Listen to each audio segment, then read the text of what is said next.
Muito bem, vamos receber o candidato do PSTU, Zé Batista, José Batista Neto, conhecido como Zé Batista, é candidato à Prefeitura de Fortaleza, já foi candidato ao governo do estado nas eleições de 2020, ele é candidato à Prefeitura de Fortaleza pelo Partido Socialista dos Trabalhadores Unificado, o PSTU, e foi o primeiro postulante a realizar a convenção partidária.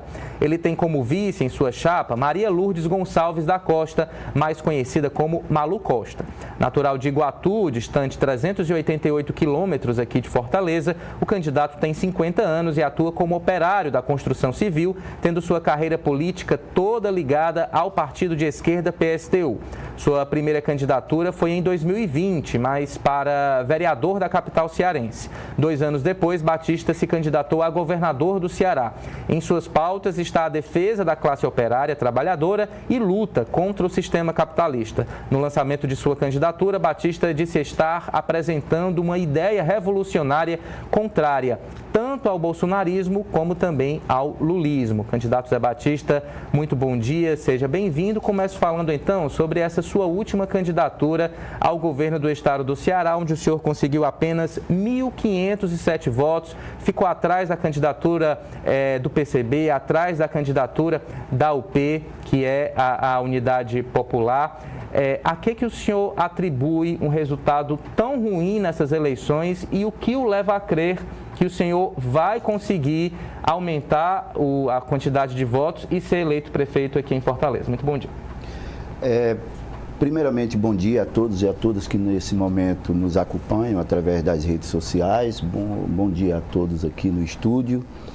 Eu gostaria também de iniciar esse papo aqui com vocês, me apresentando, já foi apresentado, mas eu gostaria de pedir a todos e a todas que nos acompanham nesse momento para acompanhar as nossas redes sociais, o site do nosso partido, para que dessa forma vocês tenham acesso às nossas ideias, o nosso programa e através disso nos dê a chance, a oportunidade de apresentar essa proposta socialista, revolucionária, que se contrapõe, como foi dito aí na apresentação, a esses 2 projetos que vêm polarizando o país, os debates políticos desde 2022. E nós queremos apresentar uma proposta alternativa para a classe trabalhadora. O PSTU lançou suas candidaturas não só aqui na cidade de Fortaleza, mas no país inteiro, para dar uma alternativa aos trabalhadores e ao povo pobre, ao mesmo tempo em que a gente não deixa refém desses 2 projetos que, apesar das diferenças do ponto de vista de como administrar o Estado, né, nós temos de um lado o setor bolsonarista, né, representado aqui nas eleições municipais, que defende um regime mais duro, defende o fim da liberdade democrática, e nós achamos que se a situação já é ruim, com essa democracia que nós temos, com um projeto autoritário desse, ficaria muito pior para a luta, para a organização da classe trabalhadora.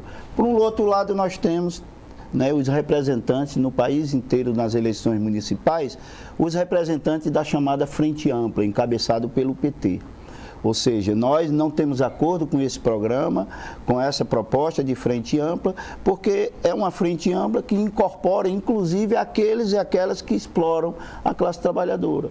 Existem setores dentro dessa frente que, na verdade, são inimigos da classe trabalhadora. O PT já governou vários anos, o governo central, o governo federal, o Lula vai para o seu está no seu terceiro mandato. Aqui em Fortaleza já governou como prefeito, já governou como base de apoio, inclusive dos candidatos do PDT, e a vida da classe trabalhadora nunca mudou. Ao contrário, governam sempre para os grandes empresários e para os bairros nobres da nossa cidade. Agora, próxima eleição, o prefeito resolveu maquiar a cidade para dizer que se preocupou esse tempo todo com a periferia. Mas nós sabemos, quem mora na periferia sabe que isso não é real, que isso é fictício. Que no final das contas, todos eles receberam dinheiro dos grandes bilionários dessa cidade, todos eles, ao se elegerem, vão governar para aqueles que bancaram as suas candidaturas, e a classe trabalhadora, mais uma vez, em ganhando essas candidaturas que as pesquisas apontam como está na frente, vão, mais uma vez, ficar esquecida. E por que nós achamos que é importante, independente do número de votos? É claro que o PSTU está disputando o voto. Estamos disputando com muitas dificuldades. Por quê? Porque o regime democrático não é justo, não é igual para todos os candidatos. Já ocorreram 5 debates aqui em Fortaleza e nenhuma das nossas candidaturas foram convocadas, foram convidadas. Não existe nada na lei eleitoral que proíba o PSTU de estar presente nos debates, para que dessa forma as pessoas nos conheçam, saibam das nossas ideias e a partir daí decidam se concordam ou não com o nosso projeto. O problema é que, ao não termos tempo de televisão, boicotado dos debates, como que as pessoas vão conhecer as propostas do PSTU? Como que as pessoas vão ter acesso às informações que poderiam chegar a uma conclusão de votar ou não nas nossas candidaturas? Porém, em todas as pesquisas, mesmo com todo esse boicote, em todas as pesquisas, eu acho, exceto uma, que eu não lembro, eu acho que foi uma pesquisa que ocorreu aqui em Fortaleza, virtual, que nós não pontuamos. Mas em todas elas, independente se é 1%, se é menos de 1%, mas em todas elas, mesmo com o boicote que as nossas candidaturas estão sofrendo, estão não só aqui em Fortaleza, mas em todo o país, nós estamos aí, nas fábricas, nos canteiros de obra, nas escolas, na periferia, nas praças, estamos aí dialogando com a população e esse é o objetivo dos trabalhadores, é apresentar algo diferente, porque o que está aí, apesar da bagunça, do teatro que existe nessas brigas entre eles aí, no final, todos governam contra os trabalhadores, todos. Candidato, eu queria convidar o senhor a fazer aqui um exercício de imaginação. É janeiro de 2025, o senhor se elegeu prefeito de Fortaleza. Qual é o primeiro ato do senhor como gestor? O nosso primeiro ato vai ser chamar toda a classe trabalhadora, a periferia, os movimentos sociais, para comemorar em primeiro lugar.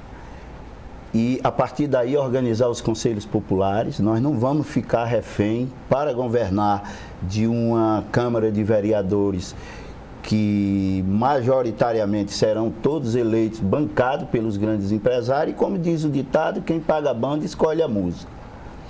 E nós temos nossos candidatos a vereadores. Claro que a Câmara de Vereadores continuará. Agora, nós não vamos ficar refém, nós queremos discutir o orçamento, as prioridades com os movimentos nos bairros, as associações, os conselhos populares, não da forma que vem sendo feito em alguns estados e aqui em Fortaleza também já ocorreram os conselhos populares, mas só de faz de conta. Na verdade, quase 50% da arrecadação da nossa cidade fica reservado para o pagamento da dívida interna, através do superávit, e as prioridades, na verdade, quem decide são os políticos, são a Câmara de Vereadores, são os seus padrinhos, os que bancaram. Então, nosso primeiro ato será esse, comemorar, a partir daí organizar os conselhos populares e, no primeiro dia, como você falou, uma das coisas que a gente quer fazer de imediato, que nós achamos que foi uma covardia com os trabalhadores do serviço público, que por conta da reforma da Previdência feita pelo governo Sarto, com o apoio do PT, com o apoio inclusive de setores do PL aqui, taxou os aposentados em 14%. Ou seja, você passa a vida contribuindo com a Previdência e depois de aposentado foi condenado a pagar os últimos dias de vida aí, a continuar pagando essa Previdência. Nós achamos justo, nós vamos revogar. Eu queria entender melhor exatamente o papel desses conselhos populares, esse grande conselho popular como está previsto no seu no seu plano de governo, né? O senhor, inclusive, destaca lá que 100% do orçamento vai ser decidido por esses conselhos populares. Aí vem a dúvida, qual vai ser, então, o papel da Câmara de Vereadores? O senhor vai fechar a Câmara? Porque vai ter aí um conflito, então, né, de interesses, né? Um conflito decisório. Lembrando que a nossa Constituição fala em Câmara dos Vereadores, né? Como essa instância legislativa aqui no Brasil. Como é que o senhor se colocaria diante, então, dessa própria limitação legal, né, que há em torno dos poderes, né, que são formalizados aqui no nosso país, né, e como dirimir aí esses conflitos que devem, claro, acontecer entre Câmara e esse grande Conselho Popular? Olha, a Constituição brasileira, o que é que ela diz? Na Constituição, que é dever do Estado garantir saúde, educação, moradia, não é isso? Saneamento básico. E isso falta. Em todo o Brasil as pessoas passam fome, as pessoas não têm casa para morar, as pessoas não têm uma saúde de qualidade, não têm uma educação pública de qualidade, e isso está na Constituição. Mas o que é que prevalece? O que prevalece é superávit primário para pagar juros aos banqueiros. O que é que prevalece? É gastar a maioria do orçamento nos bairros nobres de Fortaleza, é isenção fiscal para as grandes empresas, é terceirização, é privatizações, certo? Então, eu não acho que, afinal, o que as pessoas não... O que não está faltando são políticos, candidatos a vereadores, dizendo que vai melhorar a saúde. Pois bem, nós vamos propor projetos para melhorar a saúde, estatizando aquilo que foi privatizado e entregue na iniciativa privada, porque a saúde, assim como a educação, não são mercadorias, né? Nós vamos propor mais concurso público, para as pessoas não demorarem 3, 4, 5 meses, até um ano, para conseguir uma consulta ou um exame.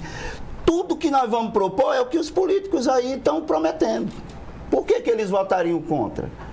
E ao entregarmos esse projeto, que, respondendo a sua pergunta, será discutido, a questão da saúde será discutido com os profissionais da saúde e a comunidade, através dos conselhos populares. O que é que seria isso? Em cada região de Fortaleza haveria assembleias para decidir quais seriam as prioridades ali, quanto do orçamento seria necessário para aquilo.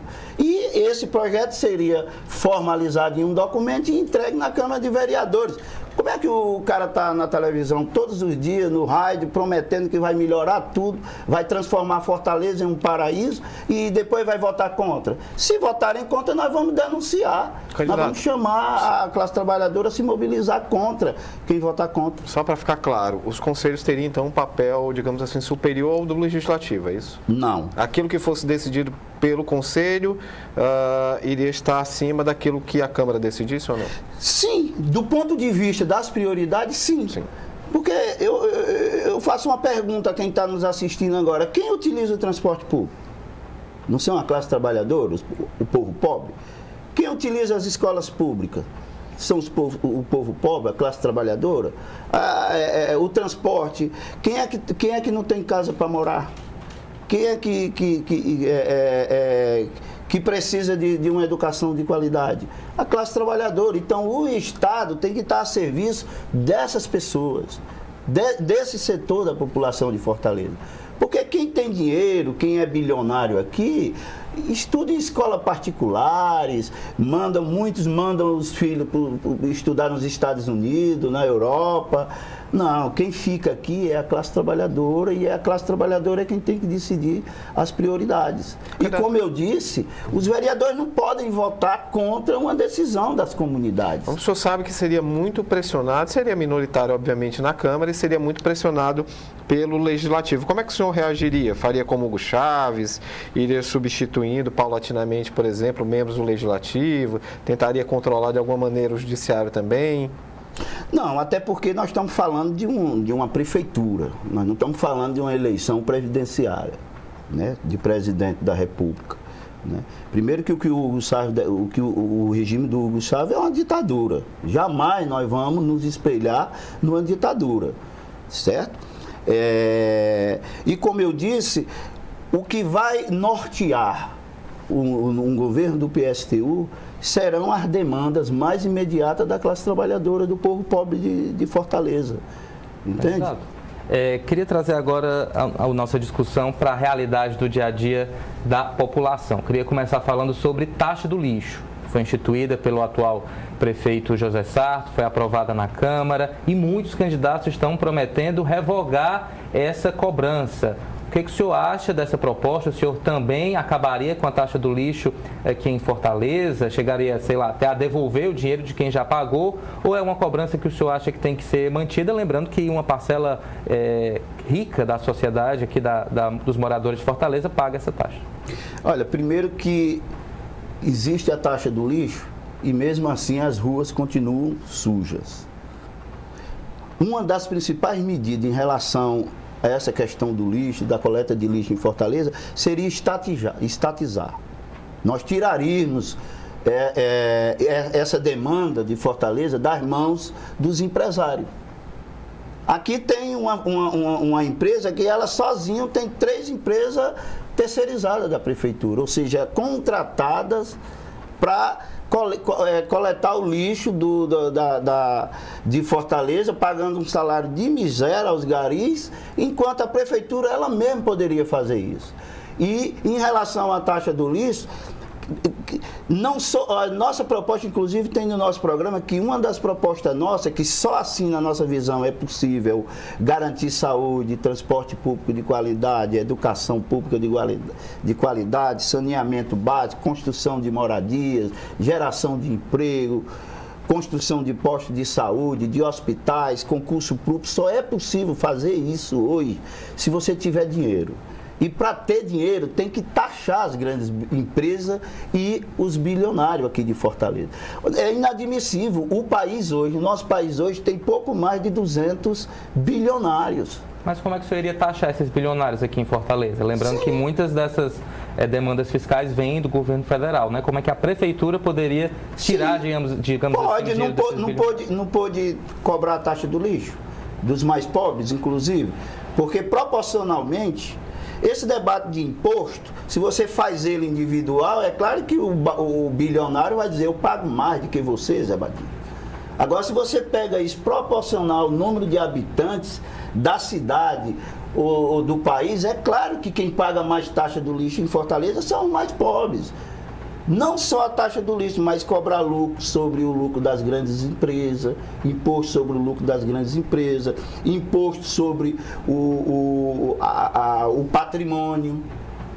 Entende? Aqui na Praia do Futuro tem algumas casinhas de trabalhadores. Eles pagam o mesmo imposto no papel de energia de que uma casa de barão, de bilionário lá na Praia do Futuro.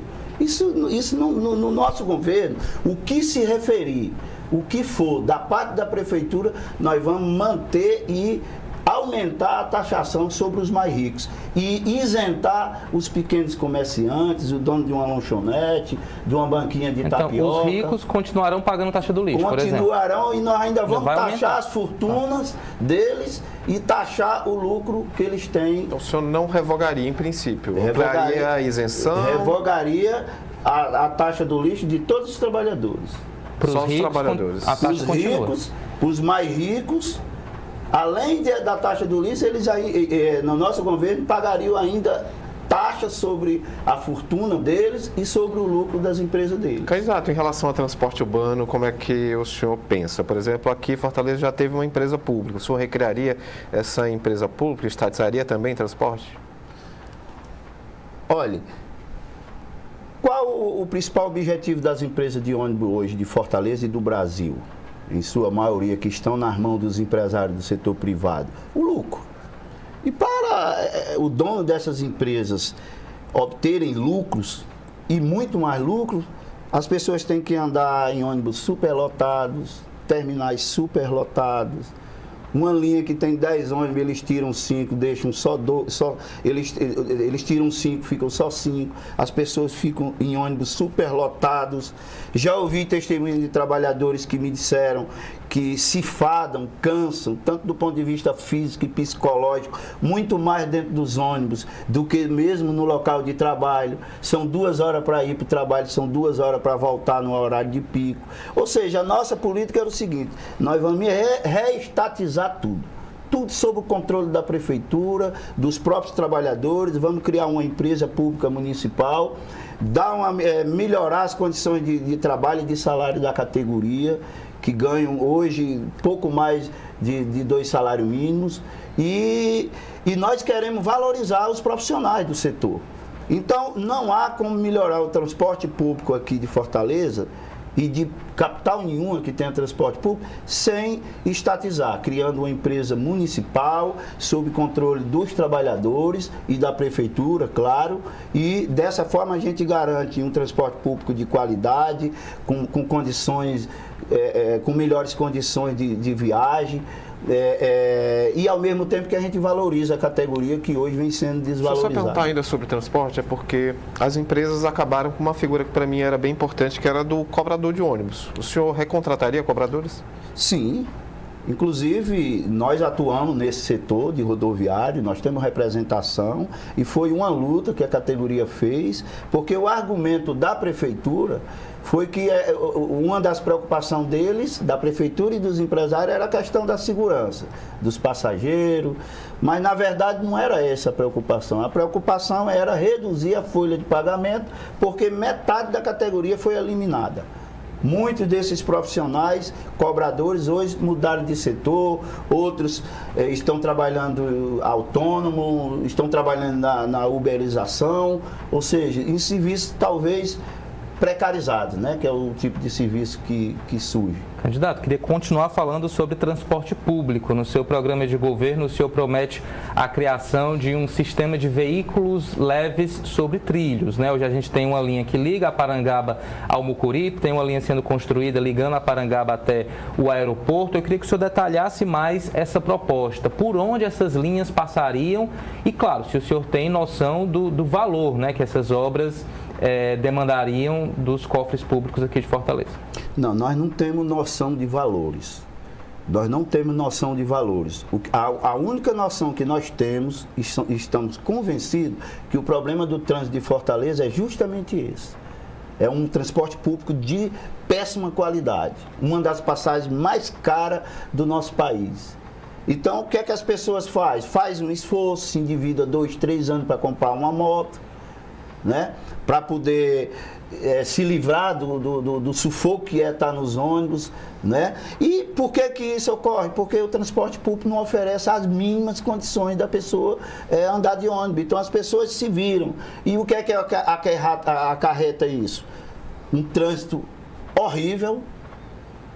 E a prefeitura, a saída que vê é fazer ciclo isso. Agora estão dizendo que vão criar uma ciclomoto. Azul, né? Ou seja, as ruas que já são estreitas vão ficar mais estreitas ainda, quando na verdade o problema não é isso. Não é isso, o problema é o transporte público que não tem condição, que as pessoas estão se afastando, inclusive, do transporte público. Então, o veículo leve sobre trilho seria uma saída. Em que regiões da cidade? Ligando que pontos? Conjunto Ceará, por exemplo, que já passa uma parte lá do metrô, Siqueira. Um VLT do Siqueira até o centro, sim, mas passando por Siqueira, onde? Pegando a região metropolitana. Bom, isso aí seria um projeto, né? Aí seria um arquiteto, um engenheiro, isso aí nós não temos como dizer. O certo é que as pessoas vivem num sufoco, se endividando para comprar um transporte sem poder, congestiona o trânsito ainda mais. E as pessoas ficam tentando mexer as peças aqui e aqui, quando na verdade o problema maior é a questão do transporte público. Ok. Candidato, em tese as suas propostas são muito simpáticas ao trabalhador de Fortaleza. No entanto, como mostra o Datafolha, quem lidera aqui a corrida é o André Fernandes, do Partido Liberal, o Partido do Bolsonaro, com uma agenda que é absolutamente, digamos assim, contrária àquilo que o senhor defende. A que o senhor atribui isso? Ao fato de que, por exemplo, em 2020 o senhor teve 150 votos na disputa pela prefeitura. Saltou 10 vezes mais, mas ainda é muito pouco, porque foi para 1.500, né? Essa falta de ressonância com o trabalhador se deve a quê? Em primeiro lugar, que o sistema ele é feito para isso, o sistema eleitoral hoje. Como é que é o sistema eleitoral? Eles criam regras que beneficiam eles mesmos, que já estão no governo. Ou seja, quem conhece as propostas do PSTU? Você liga o rádio, às 6 horas da manhã, os caras já estão na televisão, a maioria mentindo. prometendo um céu, um paraíso na terra. Você liga a televisão do mesmo jeito, né? Dinheiro, muito dinheiro que eles recebem das grandes empresas, além do fundo partidário, do fundo eleitoral, que são bilhões. Então, há uma desigualdade muito grande, né? Não é que as pessoas... O pior é que as pessoas não têm nem como concordar ou discordar do nosso programa, porque a maioria não o conhece. E por que não o conhece? Porque nós estamos boicotados.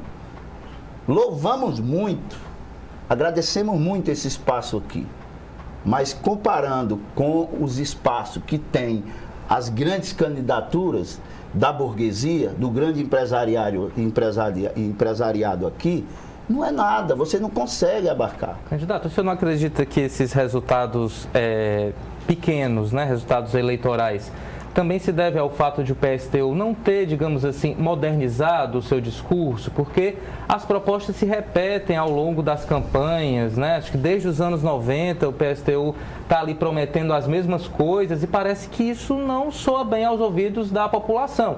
Não foi por falta de tempo, né? Ok, pode ter essa questão aí das verbas partidárias e tudo mais, mas o PSTU já existe há muito tempo e não consegue crescer, não consegue mudar o seu discurso, não consegue de fato se conectar com o que quer e o que pensam os trabalhadores nesse novo mundo do trabalho, como o senhor mesmo falou, da modernização, tem as redes sociais, enfim. Como é que o senhor acha que o PSTU poderia, e se há essa discussão interna, tentar mostrar um outro caminho sem perder as suas raízes, mas tentando realmente se modernizar e se conectar com o que o trabalhador do século XXI pensa e quer? Olha, eu quero dizer aqui para quem está nos ouvindo agora que nós nos orgulhamos de ter mantido a nossa trajetória nos últimos 30 anos. Nós nos orgulhamos muito, enquanto você viu aí muitos partidos de esquerda conciliarem com setores da burguesia, mudarem seu discurso, se modernizarem do ponto de vista dos seus programas. O PSTU manteve a sua trajetória, mantém a sua independência de classe, mantém as suas origens, e nós nos orgulhamos muito de ser o PSTU da luta da classe trabalhadora, um PSTU socialista, revolucionário e que não concilia com a burguesia. Agora, não está dito em lugar nenhum que se nós tivéssemos o mesmo tempo de televisão e de espaço que tem os outros candidatos, nós teríamos só esse 0, alguma coisa que nós tivemos na pesquisa. Claro que não está dito isso. Agora, pensa bem, o cara chega na televisão e diz, olha, você quer emprego? Você quer saúde de qualidade? Você quer transporte público de qualidade? Você quer passe livre? Você quer tudo. Basta votar em mim.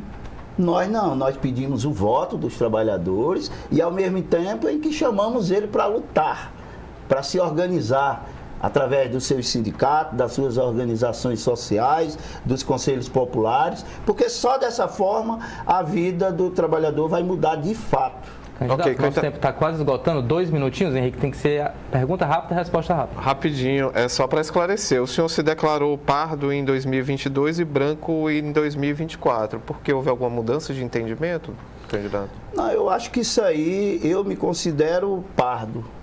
Eu me considero pardo. Mas em 2024... eu acho que isso deve ter sido questão na hora de digitar, mas eu me considero pardo, né? Faço parte da militância contra as opressões, o racismo. Isso é uma questão de princípio para nós.